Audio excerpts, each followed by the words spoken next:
Rádio Rio de Janeiro, a emissora da Fraternidade, passa a apresentar Luz na Penumbra, programa que leva ao seu coração a mensagem da doutrina espírita.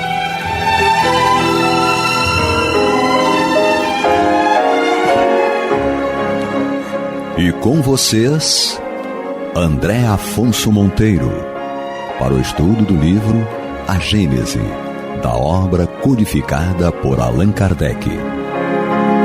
Olá, amigo ouvinte da Rádio Rio de Janeiro, a emissora da Fraternidade, a rádio que toda a família pode ouvir, programa Luz na Penumbra, estudo da obra A Gênese.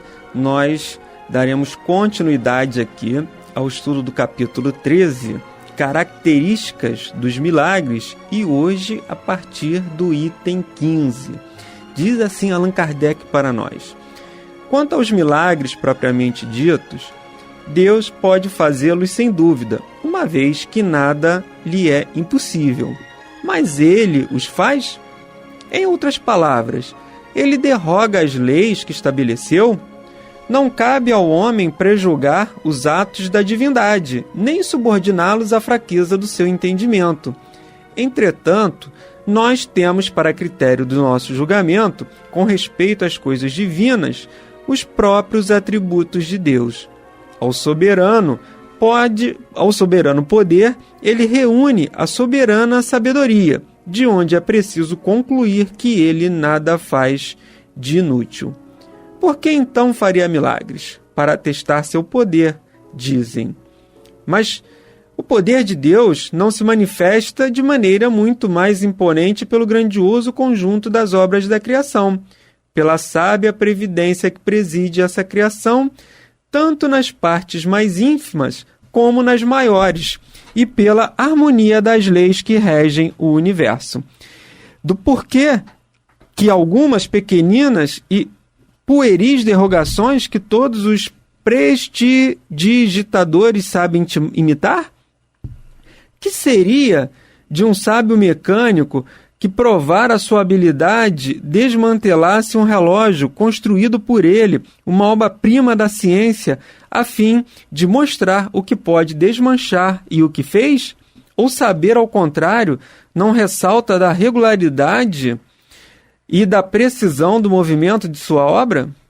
Então, amigos ouvintes e internautas, Kardec vem trabalhando a construção desse capítulo da característica dos milagres, e ele vem nos informando, conforme já os itens anteriores, que a questão dos milagres, e a gente relembra aqui mais uma vez, ela nada tem de sobrenatural, de maravilhoso, de fantástico, de derrogação das leis divinas. Na verdade, todos esses atos, eles encontram uma resposta, uma causa nas próprias leis da natureza e nas próprias leis divinas. Mas então, o que seriam os milagres? Kardec vem nos estimulando a nossa compreensão. Milagre, na concepção da palavra, que a gente entende por uma derrogação de uma lei natural ou de uma derrogação da lei divina, algo sobrenatural, algo fantástico, algo que não se encontra explicação. E ele vai dizer que, à medida que a gente vai avançando em conhecimento, em ciência, em tecnologia, a gente vai descortinando e entendendo que, na verdade, não existe nada de sobrenatural, nada de fantástico. Absolutamente, todas essas respostas estão dentro das leis físicas, das leis da própria natureza. E agora, aqui no item 15, ele faz esse questionamento, né? Então, se existem esses milagres mesmos, propriamente ditos, é óbvio que Deus pode fazê-lo, porque Deus é a inteligência suprema, é a força, a energia, é a causa de tudo. Tudo provém de Deus. Então, ele pode fazer os milagres, ele pode. Mas Kardec pergunta, se Deus pode fazer esse milagre, por que ele faz? Por que ele próprio derroga a sua lei?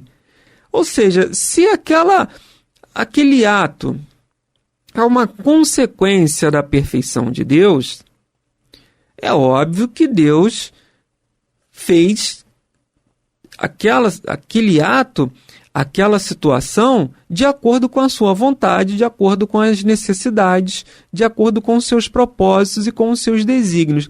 Então, se ele vai mudar aquilo, é como se ele estivesse se corrigindo.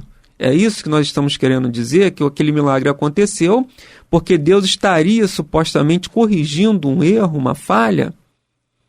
Então, isso vai encontrar óbice perante os atributos de Deus, esses atributos divinos, como Kardec coloca lá em O Livro dos Espíritos, e também aqui no capítulo na obra da Gênese, logo no início, que nós vamos estudar os atributos de Deus. Partindo desse princípio, que Deus é a inteligência suprema, infinita bondade, sabedoria e justiça, nós não podemos compreender que Deus vai fazer algo que esteja em erro e Ele mesmo vai ter que corrigir esse erro. Que Deus vai beneficiar uns em detrimento de outros. Porque a nossa visão ainda de Deus é uma visão até certo ponto ainda, uma visão ainda humana, uma visão de ser humano perfeito, aquele ser humano que mesmo dentro de sua perfeição, ele ainda pode cometer equívocos. Então, às vezes, em alguns momentos, a gente confunde Deus com o homem. Em que sentido? Porque o homem, ele pode ser imprudente, o homem ele pode ser negligente, ou o homem pode fazer alguma coisa em que ele não tenha o total conhecimento daquilo. Em outras palavras, o homem pode ser negligente, imprudente ou não ter perícia. Então, essas são características, são condições da personalidade humana do homem que ainda é imperfeito, que ainda não atingiu a sua evolução.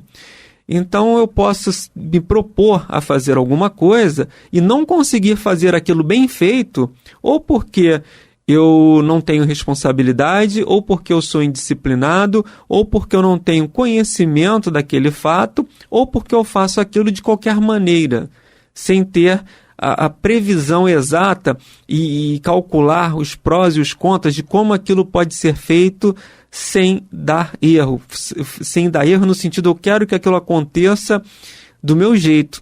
Eu quero que aquilo aconteça nessas condições. Eu vou prever um fato, eu vou fazer uma casa, enfim, vou planejar alguma coisa. E quando a gente faz esse planejamento, a gente procura se cercar de conhecimento, se cercar de segurança para que aquele planejamento saia corretamente como a gente espera, para que ele dê o resultado que a gente queira. A gente vê isso na vida comum, quando a gente vai construir alguma coisa, quando a gente vai preparar um alimento, enfim, quando a gente vai fazer um trabalho profissional, quando a gente se propõe até a ser pai, a educar uma criança, a gente se programa, a gente planeja para que aquilo saia da maneira correta e atinja o objetivo que nós queremos.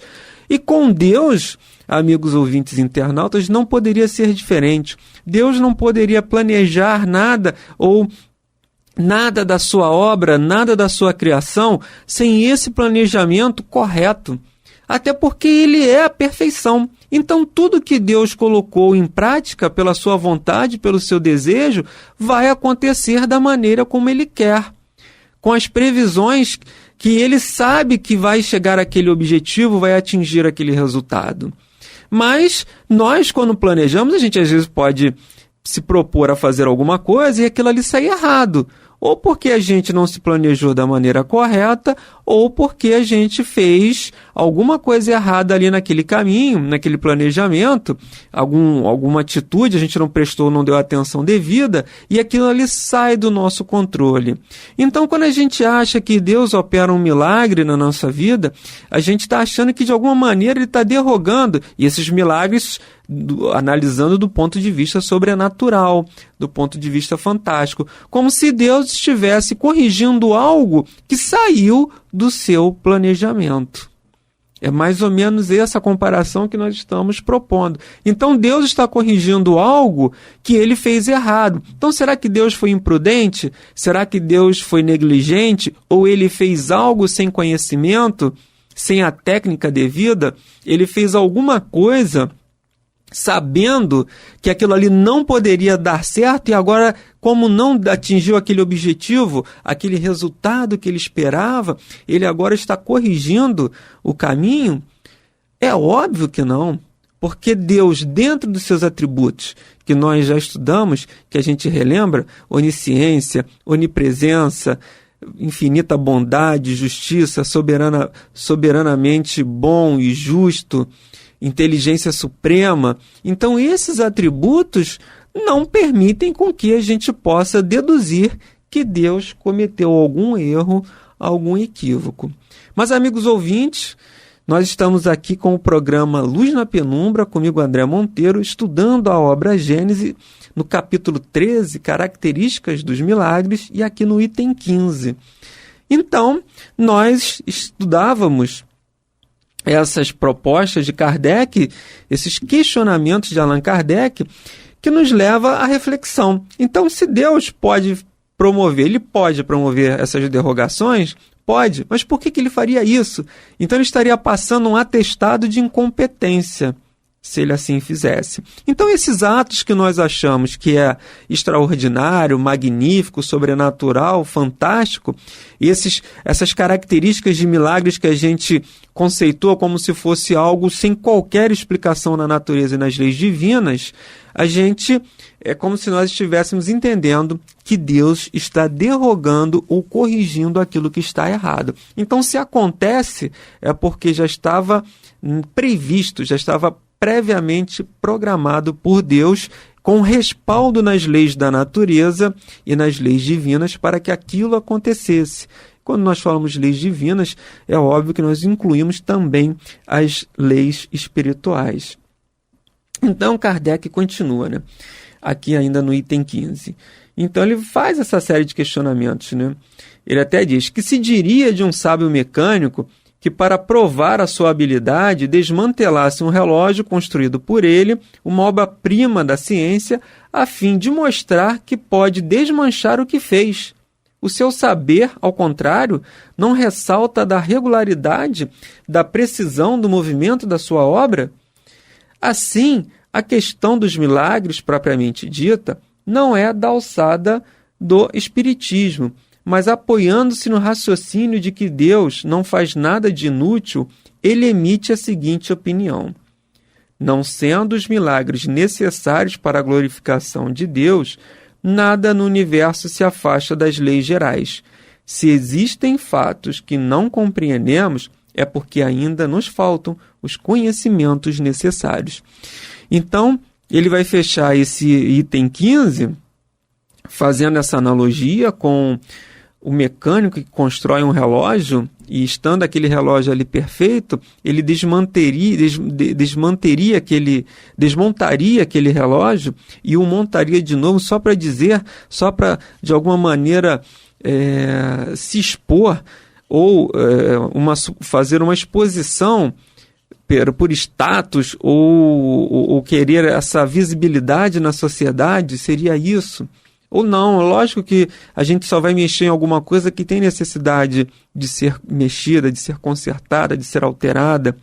E na nossa trajetória humana, na nossa trajetória no nosso planeta, é óbvio que isso vai acontecer. Às vezes a gente vai traçar alguma coisa e aquilo ali vai sair errado, porque nós não temos o conhecimento necessário ainda para planejar aquilo. E na medida do possível a gente vai corrigindo. A gente vai acertando, a gente vai aparando as arestas, porque nós somos imperfeitos.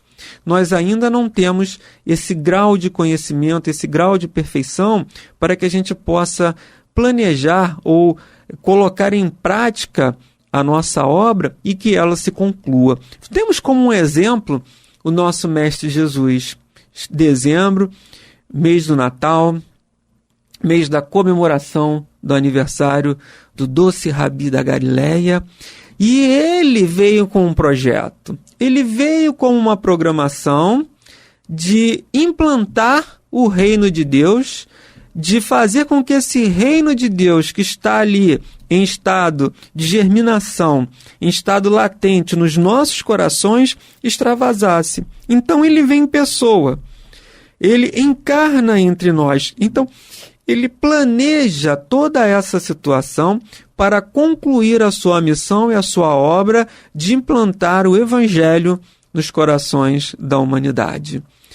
E amigos e internautas e ouvintes, nós vamos chegar à conclusão que a obra, que o propósito de Jesus, por mais que na sua caminhada, na sua trajetória, ele possa ter encontrado contratempos e dificuldades, mas ele consegue concluir a sua obra. Passados 2019 anos, o Mestre Jesus está vivo nos nossos corações. E a sua mensagem, os seus exemplos também, porque ele conseguiu concluir a sua obra. Ele planejou de uma forma corrente concluir a implantação. O reino de Deus ainda não está totalmente implantado, porque os nossos corações ainda são muito duros. Mas a mensagem ficou para a posteridade. A mensagem é eterna. Então Jesus não teve equívoco, não teve milagre, não teve nada que desafiasse as leis da natureza, as leis da ciência ou as leis divinas na trajetória de Jesus entre nós. Tudo perfeitamente explicável. E a obra dele consegue, então, ser concluída, que era implantar, trazer o Evangelho. Então, vide que essa comparação que nós fazemos é no sentido de que Jesus, esse Espírito perfeito, ele conseguiu colocar em prática o seu objetivo. Da mesma forma que os acontecimentos das nossas vidas, se às vezes eles não saem da maneira como nós programamos, é porque a gente talvez tenha programado de uma forma equivocada. Então nós programamos também a nossa reencarnação, a nossa trajetória aqui nesse mundo. E aí a gente imagina, pode acontecer algum erro? Pode ter alguma alteração? O erro que a gente fala é não dar aquele resultado que a gente espera? Sim, porque talvez a gente tenha programado de uma forma equivocada ou a gente tenha feito algo que não estava realmente naquelas linhas gerais que nós programamos. E pelo nosso livre-arbítrio a gente pode alterar, a gente pode fazer mudança, a gente pode escolher. Mas, de alguma maneira, dentro do projeto divino, essa nossa trajetória, mesmo alterada de acordo ainda com as nossas dificuldades, com a nossa ignorância, elas estão previstas nas linhas de Deus. Então, não são algo que fugiram ao controle de Deus. Então, uma coisa é a gente entender que nós podemos nos equivocar, que a gente pode errar, que a gente depois vai ter que fazer algo para corrigir. Tudo bem, isso é perfeitamente possível porque nós somos ainda espíritos que estamos na caminhada do conhecimento, na evolução, no nosso crescimento moral e intelectual. Então algo pode sair errado dentro daquilo que nós estamos programando, mas nunca é errado para Deus, porque Ele sabe tudo o que pode acontecer. Mas a gente não pode pegar esse nosso exemplo de homens falhos ainda, de espíritos falhos, e aplicá-lo a Deus. Como se Deus, de alguma maneira, pudesse fazer alguma coisa que realmente Ele não previa. E agora vou corrigir porque eu fiz isso aqui errado. Então essa é a ideia que nós temos de Deus, é ainda uma ideia humana, é uma ideia ainda complicada para a gente poder fazer essas comparações. Os benfeitores espirituais, em O Livro dos Espíritos, eles vão responder a Allan Kardec que nós não temos ainda condições de compreender os desígnios de Deus, de compreender a sua essência, a sua plenitude.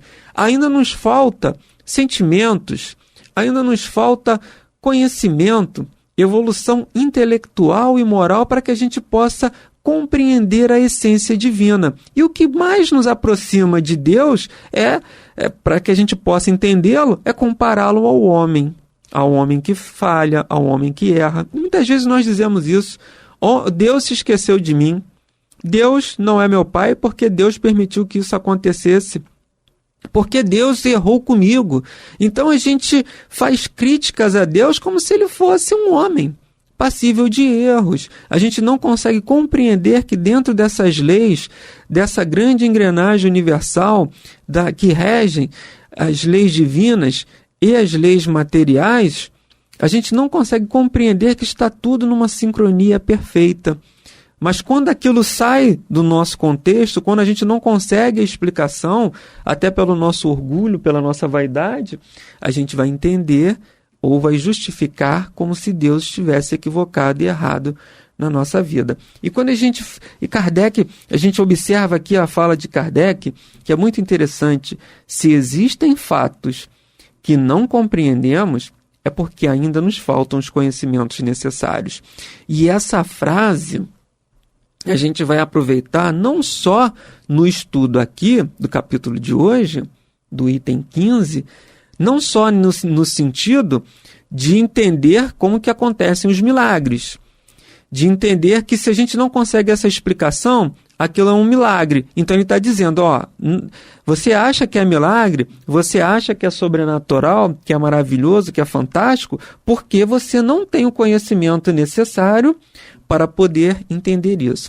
Da mesma maneira como as coisas não dão certo nas nossas vidas, quando aquilo sai do nosso controle, quando acontece algo que nós não esperávamos, quando tem um revés da vida, quando vem aquela prova, aquela expiação, aquela dor mais aguda, aquela dificuldade, e seja ela de inúmera ordem, pode ser financeira, pode ser uma doença, pode ser a perda de um ente querido. Quando acontece algo que nós não gostamos e que a gente não esperava, a gente acusa Deus.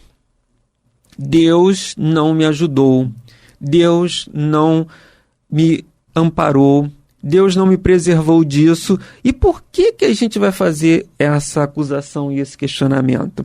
Porque a gente vai repetir a frase de Allan Kardec. Ainda nos faltam os conhecimentos necessários para a gente entender isso. Repetindo mais uma vez, né? Se existem fatos que não compreendemos, é porque ainda nos faltam os conhecimentos necessários.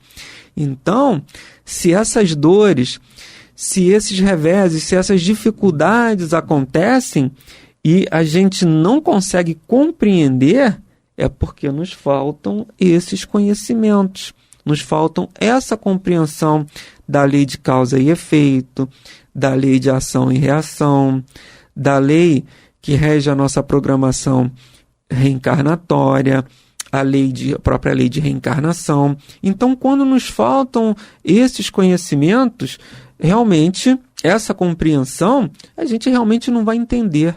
A gente não vai conseguir nem entender porque o Deus opera um milagre na nossa vida, porque acontece muitas vezes uma coisa boa, uma coisa que nos salva de um perigo, nos salva de uma dificuldade, e da mesma maneira nós não vamos entender porque Deus não nos salvou aquela hora. Então, quando Ele salva, Deus é Pai, Deus orou por Deus, viu por mim. E quando Ele não nos salva, Deus me castigou, Deus não foi bom, Deus esqueceu de mim.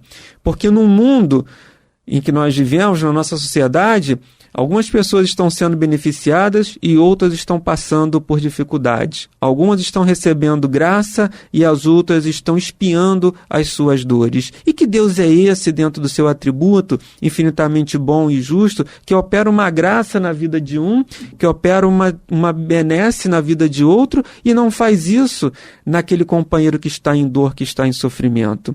Então esse Deus é um Deus injusto, isso fere os seus atributos. Então esse Deus, ele privilegia uns em detrimento de outros, é incompatível com os seus atributos. Mas se a gente olhar só desse ponto de vista, a gente vai ter dificuldade de compreender Deus.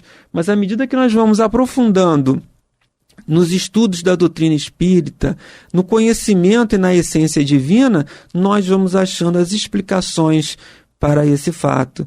Porque o nosso próprio Mestre Jesus nos afiançou, né? Que nós não sairíamos daqui sem pagar centio por centio e que a cada um é dado segundo a sua obra. Amigos ouvintes, nós chegamos ao final do programa de hoje, desejando a todos muita paz em seus corações e até a próxima semana, se Deus quiser. Você está ouvindo pela Rádio Rio de Janeiro o programa Luz na Penumbra.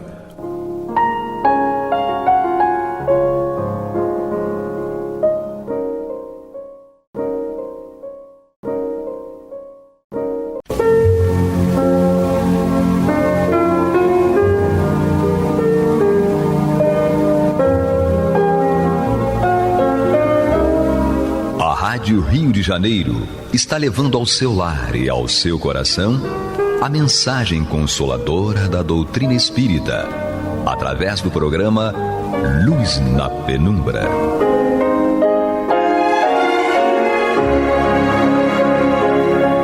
E agora com vocês, Nádia do Couto Vale, para comentar o céu e o inferno, ou a justiça divina segundo o Espiritismo, da obra codificada por Allan Kardec.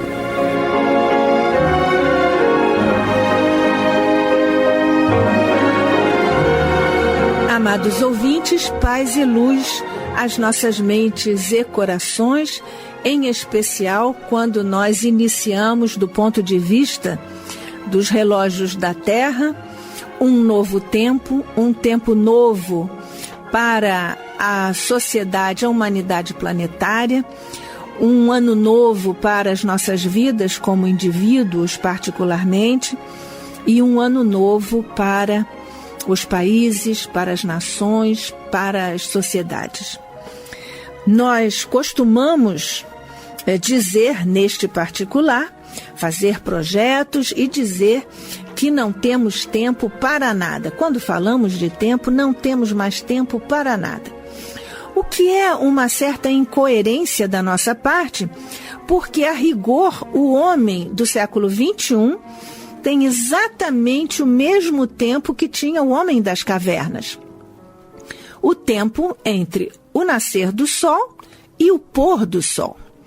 Acontece que, ao longo da trajetória evolutiva da humanidade como sociedade planetária e no psiquismo humano, nós fomos desenvolvendo tecnologias, civilizações, culturas, tradições e fomos nos abastecendo não só de informações, mas de uma série de obrigações, uma série de questões e atividades que hoje estão comprometendo a nossa qualidade de vida, como é, por exemplo, a questão do trânsito, como é a questão até da internet que nós inventamos para anularmos o tempo, para ganharmos tempo, porque a velocidade nos permite uma série de facilidades na internet. Não obstante, ela tem consumido tanto tempo de nós que nós vemos,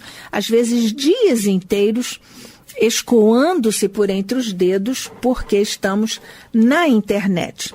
Essa é uma questão que os educadores desenvolvemos e que nos preocupa a todos como profissionais da educação, mas hoje, particularmente, a questão do tempo nos convida a uma reflexão mais específica e mais profunda, porque o homem desenvolveu ao longo de todos os tempos uma relação algo instigante com o tempo. O homem tem se fascinado pelo tempo. Faz algumas décadas, lá pelos idos de 1979 e 1980, o Dr. Pellegrino Ernet, chefe da equipe de 12 físicos que descobriram, supervisionado pelo Dr. Ernet, descobriram a máquina do tempo, uma espécie de máquina do tempo, ou seja, eles construíram um conjunto de aparelhos ultra sofisticados, capazes, segundo eles, de captar as imagens e os sons do passado. E eles declararam que foram capazes de captar as tragédias gregas e cenas da própria vida do Cristo, mas, pelo menos à época, ainda faltavam provas e contraprovas para que isto fosse considerado oficialmente, reconhecido oficialmente como pertencente ao patrimônio científico de toda a humanidade. A questão é que nós temos no tempo uma espécie de nosso irmão, porque nos acompanha o tempo todo. Aquilo de que gostamos, todos nós já vivemos isso, não é verdade? Aquilo de que gostamos passa tão rápido, mas aquilo de que nós não gostamos custa muito a passar. quando nós temos consciência, entendemos os nossos momentos, os difíceis, eles não passam rápido, mas os nossos momentos felizes passam rápido. Essa é a nossa experiência e com isso nós temos uma abordagem conceitual ao tempo como sendo, por exemplo, cronológico, que é sempre o mesmo, porque nós medimos, é um consenso no planeta Terra, nós dividirmos esse, digamos, tempo entre o nascer do sol e o pôr do sol, como sendo o dia, e dividimos isto em horas, em minutos, em segundos, e fizemos o mesmo com o tempo entre o pôr do sol e o nascer do sol novamente. Este é o tempo cronológico que não muda. Mas quando nós acabamos de ver coisas que passam rápido quando estamos felizes e quando o tempo se esgarça, se estende quando não estamos felizes, esse é o tempo psicológico, que varia de acordo com as nossas aquisições espirituais nos vários planos conscienciais e com os nossos estados emocionais. Por enquanto, nós vamos chamar isso de tempo psicológico, que foi um conceito inaugurado, não com este nome, mas o conceito inaugurado com Santo Agostinho, nosso querido filósofo da idade da Era da Patrística na Igreja Católica, e que faz parte do conjunto de espíritos superiores que constituem o espírito de verdade. Então, nós, por enquanto, estamos chamando de tempo psicológico, mas na verdade, é a consciência que vai determinar isso. E quanto maior a consciência, quanto mais desenvolvida a consciência, mais anulado fica o tempo cronológico. Nós dizemos, nem vi o tempo passar, mesmo no sofrimento, quando as pessoas têm um grau de consciência mais elevado. Mas isto se contrapõe aos casos de espíritos em sofrimento, como nós vemos, por exemplo, na obra de André Luiz. Particularmente, lembramos-nos agora do caso do avô de André Luiz, lá no livro No Mundo Maior. Ele tinha ficado aprisionado no seu passado quando encarnado. E essa é uma relação do tempo psicológico. Nós ficamos presos pela consciência, nós ficamos presos em um momento do passado e julgamos que ainda estamos lá.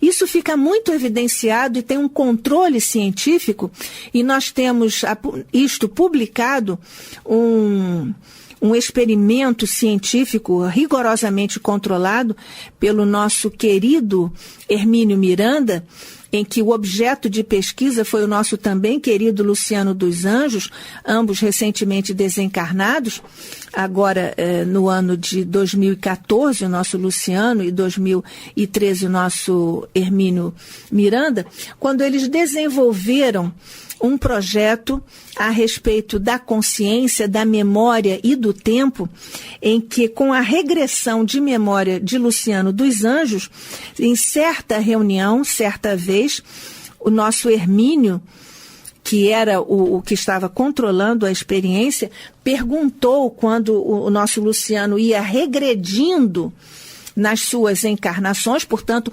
regredindo na faixa de tempo em que ele já tinha vivido várias personalidades, Hermínio perguntou ao nosso Luciano a respeito da encarnação em que ele estava. E ele respondeu: pronto, já estou aqui.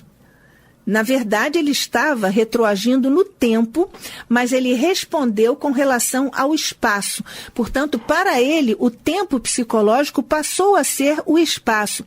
Exatamente também aqui, em O Céu e o Inferno, ou A Justiça Divina segundo o Espiritismo, um livro que nós estudamos aqui regularmente em nossos encontros semanais, nós temos o caso de um espírito, o espírito Lemaire, que está catalogado como o espírito criminoso neste capítulo que Kardec dedica aos espíritos criminosos, porque nós estamos na segunda parte do livro estudando as categorias de espíritos, desde os espíritos felizes até os espíritos em condições expiatórias, e no capítulo dos criminosos arrependidos, o espírito Lemaire, quando perguntado pelo dirigente da reunião mediúnica onde ele estava, ele respondeu, na verdade, o dirigente da reunião queria saber onde ele estava, o espírito, se estava perto do médium ou não. E ele declarou: estou no meu sofrimento. Portanto, ele tinha anulado completamente o tempo presente em que ele estava ali na reunião, anulou completamente também a extensão tempo, a extensão espaço, porque ele não respondeu onde ele estava no espaço da sala de reunião.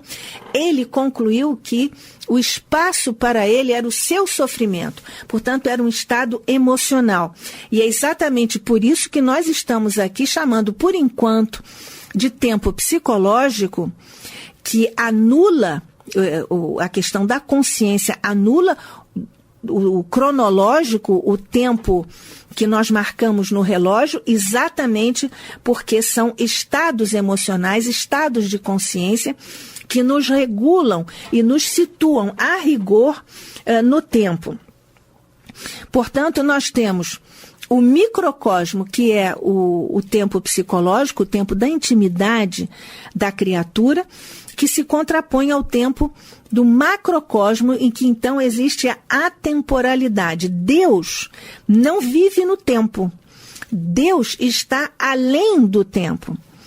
Nós vemos que isto é uma outra indagação que os filósofos frequentam desde que se instituiu a filosofia na Terra, porque o não-tempo é extremamente difícil de nós humanos entendermos como uma criatura ou como um ser, sobretudo Deus, pode viver no não-tempo, na atemporalidade, o que nos remete, evidentemente, à nossa finitude. O filósofo Platão disse que nós não conseguiremos nunca entender o infinito nem a eternidade, porque nós somos finitos e, portanto, não podemos imaginar o que está completamente fora da nossa condição, e também não poderemos jamais entender o que é a eternidade, porque não conseguiremos jamais entender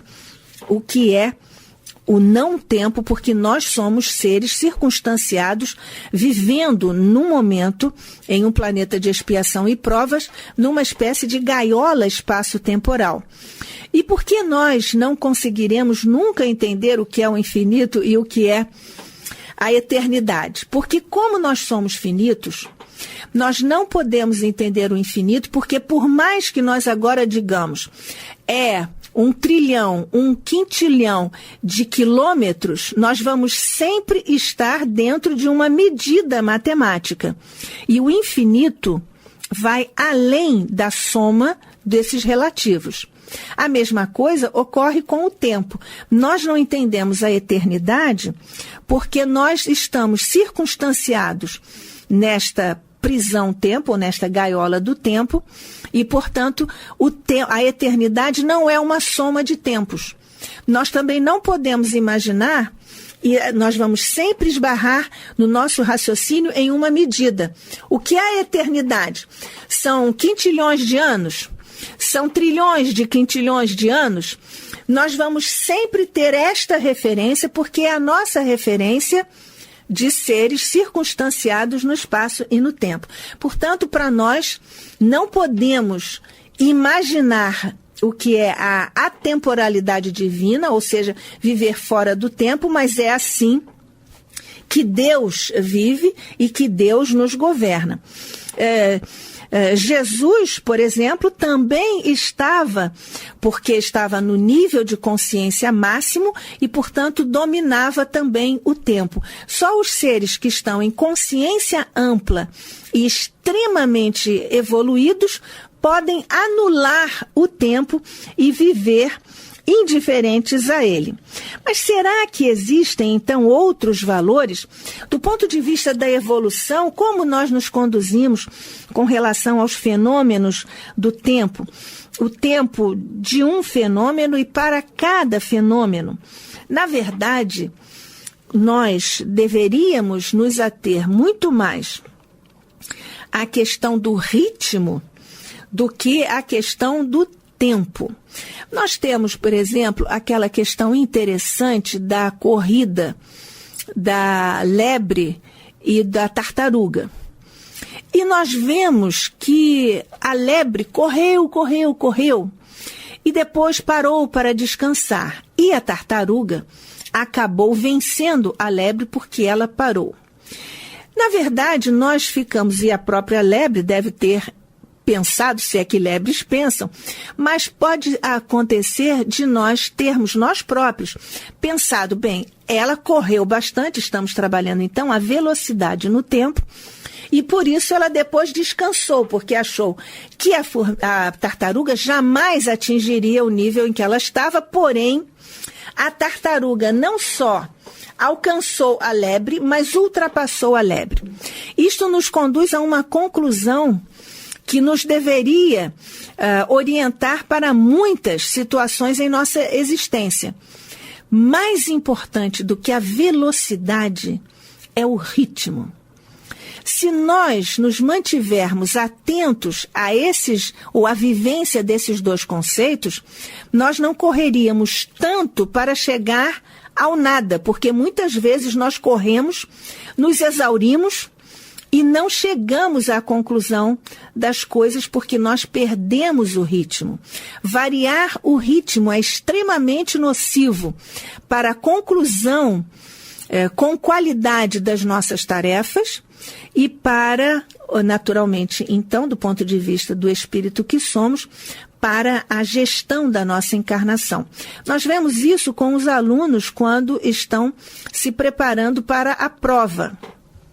Não adianta correr na véspera da prova para estudar tudo, mas vale o ritmo próprio da aprendizagem de cada um, que vale também para a aprendizagem dos valores morais, e do que correr, então, para estudar na véspera da prova. Nós todos sabemos isso, e quando estudamos muito só na véspera da prova, porque guardamos por fenômenos que não vêm ao caso aqui de psicologia da aprendizagem, com a retenção das informações que nós temos, que vão se desgastando, há estudos sobre isso, vão se desgastando à medida que passa o tempo.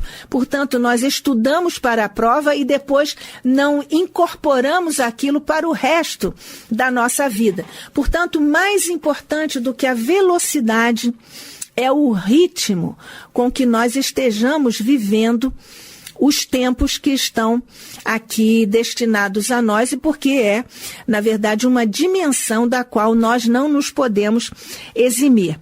Portanto, o ritmo é a coisa mais importante.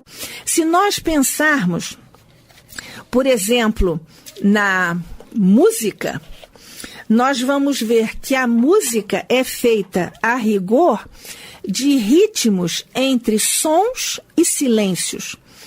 Mas se nós fizermos um telefonema daqui às 7 da noite para Arcturus, que é um corpo celeste que está situado a 38 anos-luz da Terra, o nosso alô vai levar 38 anos-luz para chegar lá. E para receber a resposta, esperar mais 38 anos-luz. Será que eles têm mesmo de esperar também os 76 anos para um simples alô? É porque isto é muito relativo no tempo fora da Terra e aqui na Terra. Os próprios espíritos superiores experimentam e nos dão provas disso, da sua instantaneidade como espíritos superiores, como Jesus, por exemplo, que pode estar em toda a parte do planeta, governando o planeta. Espíritos superiores estando, por exemplo, desenvolvendo um trabalho em um país, em uma cidade, se chamados pela via da prece, podem irradiar para nós, vencendo, portanto, não só o tempo, como também o espaço. Nós também chegaremos lá, Mas até lá nós precisamos desenvolver a nossa consciência. Estas questões estão estudadas por Kardec lá em O Livro dos Espíritos, nas perguntas que tomaram os números 240 até 243 e também na pergunta 1005. Há, naturalmente, uma série de conceitos de tempo, hipóteses, eterno presente, eterno retorno, aquele dos gregos e de Leon Perrin, a quarta dimensão, particularmente de Einstein. O fato é que nós vivemos o que já foi passado e o que é o futuro. A rigor, então, não existe o presente porque ele é um átimo, uma coisa que acontece entre o passado e o presente, porque neste exato momento, a palavra que eu acabei de dizer já é passado. E a que eu ainda vou dizer já é futuro, mas agora, no momento, já se tornou passado. Nós ficamos, então, com a lembrança da lição de Santo Agostinho, em sua obra Confissões, em que ele confessou honestamente sua dificuldade em definir o tempo. Lá no livro 11, no parágrafo 17, ele diz: que é, então, tempo? Se ninguém me pergunta, eu sei. Se desejo explicá-lo a alguém que me pergunte, não sei mais. Semelhantes perplexidades também as tiveram Platão, Aristóteles, Plotino e vários outros filósofos, Kant, Hegel, William James e Freud no campo da psicologia e da psicanálise. Shakespeare também trabalhou esta questão na mitologia grega. Nós temos Cronos, que significa duas coisas, significa tempo e significa impossível. E é muito interessante quando nós dizemos hoje que não temos tempo para nada, lembrando Cronos. Cronos era essa entidade, uma espécie de deus na mitologia grega, filho de Urano e de Gê, portanto de céu e da terra, e seus pais o advertiram que seus próprios filhos o destruiriam. Por isso, Cronos devorava os próprios filhos à medida que eles iam nascendo. É uma bela imagem para figurar a noção de que o tempo tudo destrói, até mesmo aquilo que nele próprio foi criado. E é por isso que no dia 1º de janeiro, quando nós celebramos um tempo novo, um ano novo, é muito bom nós lembrarmos que nós estamos com oportunidades novas que nós devemos aproveitar para o nosso progresso como espíritos imortais, porque o ano vai consumindo os seus minutos, os seus dias, as suas horas e os seus meses, até que nós cheguemos ao final dele e devemos fazer o balanço das nossas conquistas. Feliz ano de oportunidades para você, querido ouvinte, amigo, que continua conosco aqui estudando o céu e o inferno, ou a justiça divina segundo o Espiritismo, e nós sabemos que céu e inferno são tempos da nossa consciência. Paz e luz, hoje e sempre, às nossas mentes e corações. Assim seja.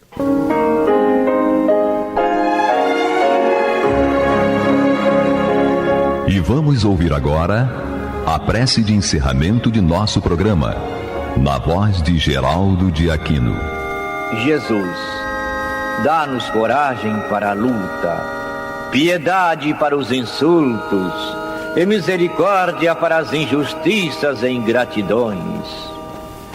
Limpa nossa alma de inveja e ambições mesquinhas, de ódio e de vingança o nosso caminho.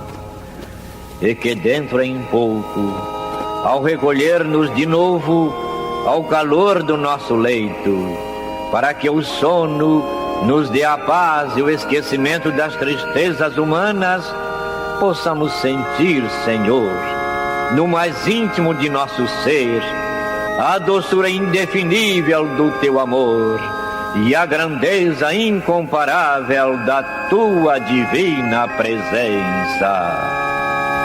Que assim seja.